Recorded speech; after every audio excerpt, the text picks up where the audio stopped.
Conferenza stampa del sindaco di Realmonte Lillo Zicari a difesa del buon nome di Realmonte contro le aggressioni mediatiche che associazioni ambientaliste hanno sferrato verso il suo piccolo comune durante il Ferragosto.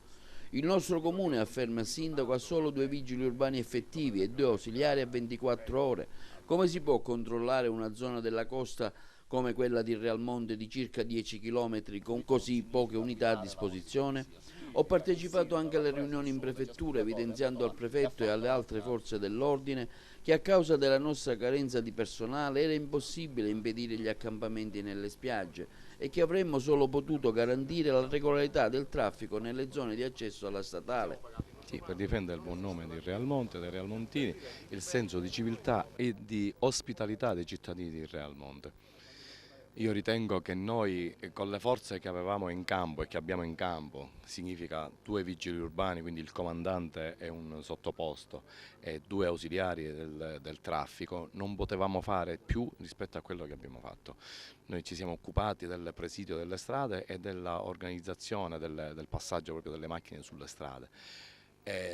Abbiamo 5 spiagge che sono dislocate in posti completamente distanti l'uno dall'altro, che vanno da Punta Grande, Scala dei Turchi, la zona sotto il Madison, Lido Rossello, Pergole, Gelonardo, forse anche di più, la spiaggetta, che sono, dicevo, dislocate in posti che sono distanti l'uno dall'altro anche 5, 6, 7 chilometri, per cui solo 2 vigili urbani più altri 2 ausiliari, tra l'altro si cammina sempre in coppia, non avrebbero potuto certamente presidiare le nostre spiagge.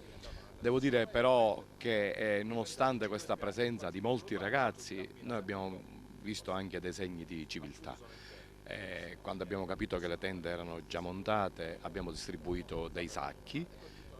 Moltissimi ragazzi già all'alba del 15 mattina avevano finito di smontare le loro tende, avevano messo l'immondizia nei sacchi e per cui facilmente tutti gli operatori che già all'alba si sono trovati sull'arenile hanno facilmente pulito quasi tutte le spiagge. Dico quasi perché Lido Rossello, Gelonate e tutte le altre erano completamente pulite. Le maggiori difficoltà le abbiamo avute su Punta Grande, dove siamo intervenuti anche molti volontari. Mi riferisco agli addetti ai chioschi, che erano abbastanza numerosi, ma anche io stesso ed alcuni amici che a tarda mattinata abbiamo finito di pulire tutto rendendo le strade perfettamente fruibili. Nessuna lamentela è arrivata sotto questo punto di vista. Lei ha parlato anche di Scala dei Turchi, in questa vicenda che riguarda il Ferragosto e in qualche modo c'è un legame con la Scala dei Turchi?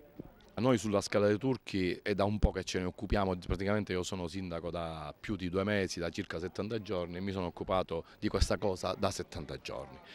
Vi è un privato che tutti, come tutti sanno e che voi stesso conoscete, che vanta un diritto di proprietà sulla Scala dei Turchi.